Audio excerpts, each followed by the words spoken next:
दिवाली के शुभ अवसर पे जो ख़ास तौर पे बनाया जाता है चिवड़ा, वो बनाएंगे। आज मैं आपको नागपुर स्टाइल में कैसे आपको नागपुर में चिवड़ा बनाते हैं और उसमें विशेष प्रकार के फ्लेवर दिए जाते हैं, वो मैं आपको दिखाती हूँ कि किस प्रकार वहाँ पे चिवड़ा बनता है। पतला चिवड़ा बोला जाता है जिसे। देखते हैं कैसे बनाते हैं। चिवड़ा बनाने के लिए मैंने यहाँ पे पतला पोहा का उपयोग कर रही हूँ। यहाँ पतला पोहा मैंने लिया है, मार्केट में बहुत इजीली इस समय मिल जाता है। दिवाली में इस प्रकार का रहेगा पतला पोहा, इससे बहुत ही अच्छा चिवड़ा बनता है। मैंने यहाँ पे हाफ केजी पतला पोहा लिया है, आधा किलो है, ये 500 ग्राम के लगभग। मैंने यहाँ पे एक कढ़ाई ले लिया है, इसको मैंने लो टू मीडियम आंच पे इसे मैंने हीट किया है। अब हम इसमें थोड़ा थोड़ा करके हम ये पोहा डाल देंगे।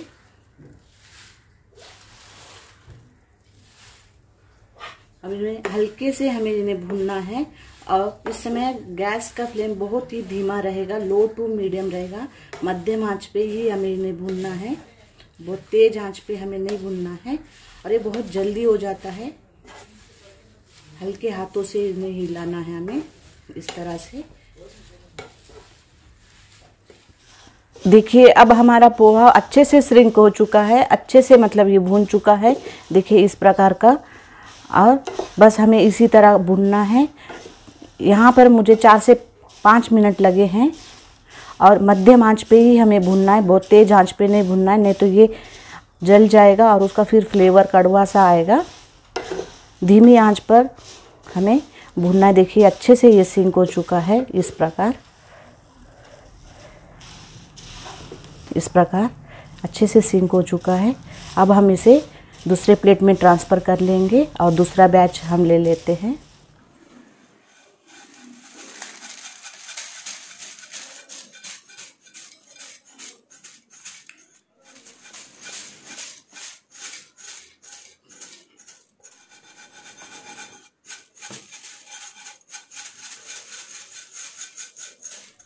अब हम दूसरे बार भी हम पोहा ले लेते हैं। इसमें थोड़ा थोड़ा करके हमें पोहा को भूनना है। अगर आपके पास बड़ा कढ़ाई है तो आप एक साथ भून सकते हैं बहुत सारा।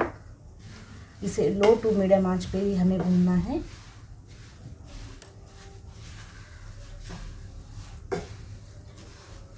इस तरह से देखिए, इस प्रकार से अभी ये भी हो गया है। हमें भूनते समय कोई भी तेल वगैरह नहीं डालना है, ऐसे ही रोस्ट करना है हमें।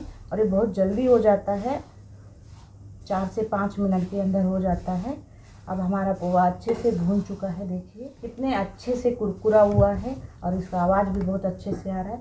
अब हम आगे का प्रोसेस चालू करते हैं। अब हम इसी कढ़ाई में, मैं यहाँ 1 कटोरी के लगभग तेल ले रही हूँ। कुकिंग ऑयल है, इसमें थोड़ा तेल ज़्यादा लगता है। अब हम तेल को गर्म होने देते हैं। तेल हमारा गर्म हो चुका है। अब हम इसमें मूंगफली सेंगदाना भून लेते हैं। मैंने यहाँ पे आधा कप के लगभग मैंने यहाँ पे सेंगदाना लिया है। अब इसे हमें मध्यम आंच पे ही भूनना है, क्योंकि बहुत ज़्यादा तेज़ आंच पे भूनेंगे तो ये बहुत जल्दी जल जाता है और फिर इसका फ्लेवर कड़वा हुआ जाएगा। इसलिए हमें इसे मध्यम आंच पे ही भूनना है और ये बहुत जल्दी भून जाता है। देखिए अब हमारा सेंगदाना मूंगफली भून चुका है। इस प्रकार का कलर चाहिए, बहुत ज़्यादा डार्क कलर हमें नहीं भूनना है, बस इसी प्रकार का हमें चाहिए।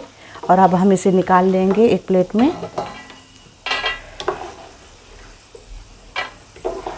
थोड़ा थोड़ा करके हम सब निकाल लेते हैं।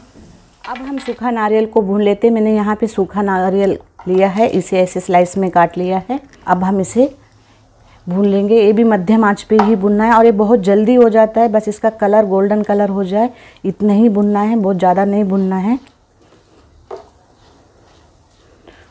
अब हमें नारियल को निकालना है, बस इतना ही हमें भूनना है। बहुत ज़्यादा इसे काला होते तक या फिर इसका बहुत ज़्यादा डार्क कलर हमें नहीं भूनना है, फिर इसका पोहे में इसका स्वाद बिगड़ जाएगा। बस इसी प्रकार का हमें चाहिए, इसी गोल्डन कलर का चाहिए। अब हम इसे भी हम एक अलग से प्लेट में निकाल लेंगे। अब मैं यहाँ बादाम ले रही हूँ, 20 से 25 बादाम मैंने यहाँ पे लिया है। इसे भी हल्का सा ब्राउन करना है हमें। सारी चीज़ों को हमें मध्यम आंच पे ही भुनना है, बहुत तेज़ आंच पे नहीं भुनना है। और ये बहुत जल्दी जल्दी हो जाते हैं क्योंकि तेल ऑलरेडी बहुत गर्म है। बादाम भी हमारे फ्राई हो चुके हैं। 2 से 3 मिनट में हमने बादाम को फ्राई किया था, बस हल्का ही इसे फ्राई करना है। अभी बादाम भी हम निकाल लेंगे। अब मैं यहाँ पर कुछ काजू ली हूँ, काजू भी हम भून लेंगे। ये भी 2 से 3 मिनट लगेगा क्योंकि तेल बहुत ज़्यादा गर्म है।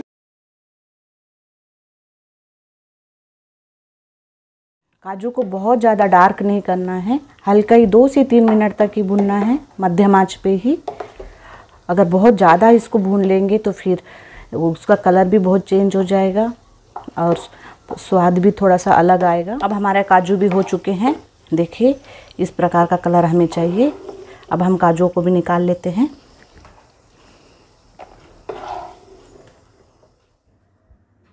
तेल गरम है, कुछ कड़ी पत्ता को हम फ्राई कर लेते हैं।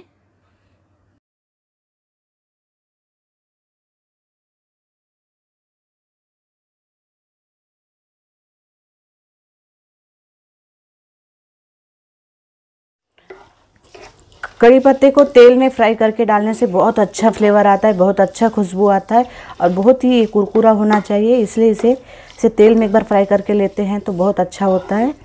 देखिए इस प्रकार हमें पूरी तरह से इसे फ्राई करना है, एकदम करारे होना, क्रिस्पी होना चाहिए पत्ते। अब हमारे पत्ते बहुत ज़्यादा क्रिस्पी हो चुके हैं, अब हम इसे निकाल लेंगे। अब हम इसी तेल में, इसी कढ़ाई में अब हम इसकी तड़का तैयारी करते हैं। सबसे पहले हम जीरा ले लेते हैं। मैंने यहाँ पर 1 टेबल स्पून के लगभग जीरा लिया है और 1 टेबल स्पून ही मैंने यहाँ पे राई भी लिया है। दोनों चीज़ों को हम अच्छे से मिक्स कर लेंगे। 1/2 टेबल स्पून मैंने यहाँ पे हींग लिया है। अब हम इसमें हरी मिर्च डाल देते हैं। हरी मिर्च को मैंने यहाँ पे ऐसे थोड़े से लंबे लंबे से काट लिए हैं, तिरछे आकार में। हम इन सारी चीज़ों को अच्छे से मिक्स कर लेंगे।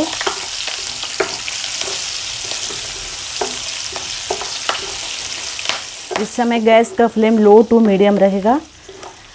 मैंने हरी मिर्च को ऐसे तिरछे आकार में इसलिए काटा है ताकि ये तेल में जब भून जाए तो उसका जो तीखापन है वो तेल में जाएगा और पोहे में बहुत ही अच्छा उसका फ्लेवर आएगा।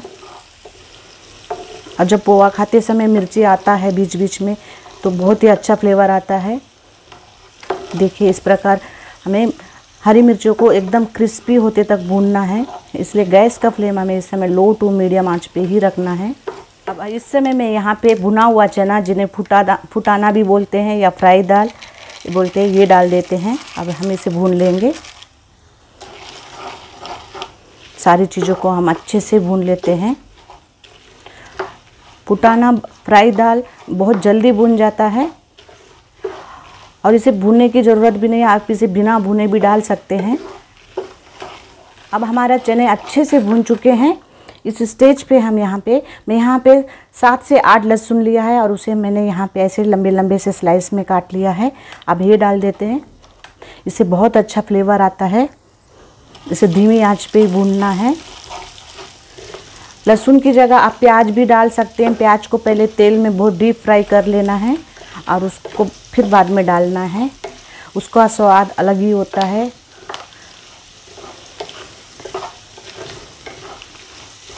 लहसुन का बहुत अच्छे से फ्राई कर लेना है, मध्यम आंच पे ही हमें फ्राई करना है।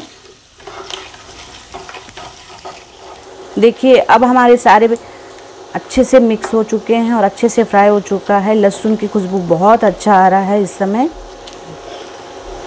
नागपुर के जो चिवड़ा होता है उसमें बहुत सारे फ्लेवर्स डलते हैं, उसमें से लहसुन का फ्लेवर एक विशेष रूप से महत्व रखता है। इसमें आप प्याज भी डाल सकते हैं। वहाँ पे नागपुर में यहाँ पर प्याज भी डाला जाता है, भून के तेल में बहुत डीप फ्राई करके डाला जाता है। अब हम इसमें कुटा हुआ धनिया डाल रही हूँ मैं। यहाँ धनिया को मैंने, साबुत धनिया को मैंने कूट लिया था ये डाल देते हैं। इस समय गैस का फ्लेम लो टू मीडियम रहेगा। और यहाँ पे मैंने बड़ी सौंफ लिया है, सौंफ भी डाल देते हैं। इन सारी चीज़ों को हम अच्छे से मिक्स कर लेंगे।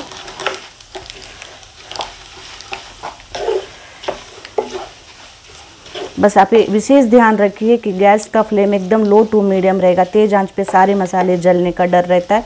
फिर पोहा जो बनेगा, जो चिवड़ा बनेगा, उसमें उसका फ्लेवर भी फिर आएगा। इसलिए थोड़ा सा पेशेंस के साथ, थोड़ा सा धैर्य के साथ हम इन सारे मसालों को भूनना है। अब हम इसमें मैं थोड़ा सा यहाँ खसखस डाल रही हूँ। खसखस डालना पूरी तरह ऑप्शनल है, पर नागपुर के चिवड़ा में खसखस डालते ही है। और यहाँ थोड़ा सा मैंने सफ़ेद तिल लिया है। अब इन सारी चीज़ों को हम एक बार अच्छे से हम मिक्स कर लेंगे।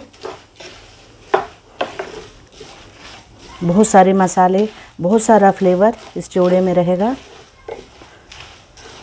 और बहुत ही लाजवाब इसका स्वाद आएगा। आप इसे लंबे समय तक भी आप इसे रख सकते हैं। जितने भी मैं यहाँ पे आपको टिप्स बता रही हूँ, जिस तरीके से मैं आपको बता रही हूँ, अगर आपको लंबे समय तक रखना है तो आप इसे रख सकते हैं।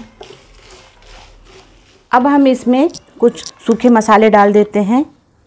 यहाँ पे मैंने 1.5 टेबल स्पून के लगभग मैंने यहाँ हल्दी पाउडर लिया है, हरी मिर्च डाला है, इसलिए मैं यहाँ पर 1 टेबल स्पून के लगभग लाल मिर्च पाउडर डाल रही हूँ। नमक स्वाद अनुसार डालेंगे। आधा किलो का मैंने यहाँ पे पतला पोहा लिया है, उस हिसाब से मैं यहाँ पे नमक डाल रही हूँ। आप ज़्यादा पोहा बनाते हैं, ज़्यादा चिवड़ा बनाते हैं, तो आप उस हिसाब से आप पूरे मसाले डालेंगे। देखिए अब हमारा तड़का पूरी तरह से तैयार है। बहुत ही अच्छा से जो खुशबू आ रहा है इसमें से, बहुत सारा ढेर सारा इसमें फ्लेवर है।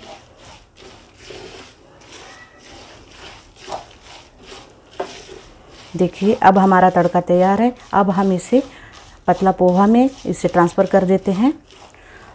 हम जो फ्राई करके रखे थे ये सामग्री, जो सेंगदाना और सूखा नारियल और कुछ ड्राई फ्रूट्स और कड़ी पत्ते, इसमें से मैंने कुछ कड़ी पत्ते अलग से निकाल लिया है। अब हम इसे ऐसे थोड़ा सा इसे क्रश कर लेना है ताकि इसका थोड़ा सा चूरा बन जाए। थोड़ा सा इसका ऐसे पाउडर के जैसे करना है, जिससे कि चिवड़ा में बहुत अच्छा फ्लेवर आएगा। इसको हम ऐसे थोड़ा से हाथों से इसे क्रश कर लेना है। अब हम आगे का प्रोसेस चालू करते हैं। अब हमें जो चिवड़ा है जिसे हमने फ्राई कर लिया था, देखिए इस प्रकार। अब हम इसमें सारे सामग्री मिक्स कर लेते हैं। जो हम फ्राई करके रखे थे ये डाल देंगे हम इसमें। इसके बाद जब वो जो तड़का हमने बनाया था अभी वो डाल देते हैं। अब हमें अच्छे से धीरे धीरे मिक्स करना है, क्योंकि वो चिवड़ा जो है बहुत ही करारा है और बहुत ही कुरकुरे बने हैं, ये टूटेगा। इसलिए हल्के हाथों से हमें इन्हें पलटना है। इस प्रकार हाथों की मदद भी ले सकते हैं इस प्रकार। इस समय तड़का बहुत गर्म है, आप चम्मच की सहायता से या धीरे धीरे पलटिए। इसे हल्के हाथों से पलटना है इस प्रकार। आप किसी दूसरे चम्मच का मदद भी ले सकते हैं। इस प्रकार बहुत आसानी से ये सारे मसाले एक दूसरे के साथ मिक्स हो जाएंगे। बिल्कुल हल्के हाथों से ही हमें ये सारे मिक्स को मिक्स करना है इस प्रकार से।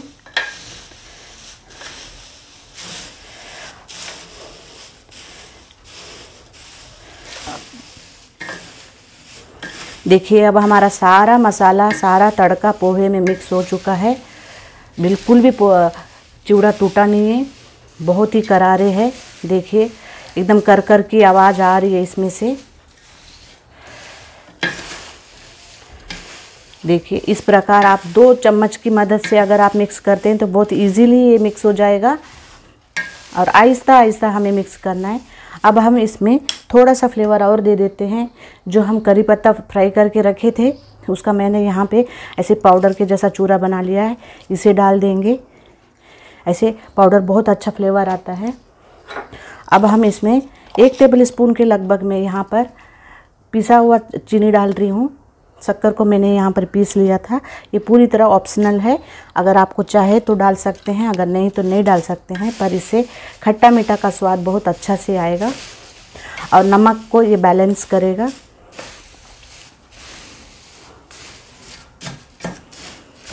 आप दोनों हाथों की मदद से भी आप ऐसे कर सकते हैं। देखिए दोनों हल्के हाथों से आप इस प्रकार मिक्स कर लीजिए।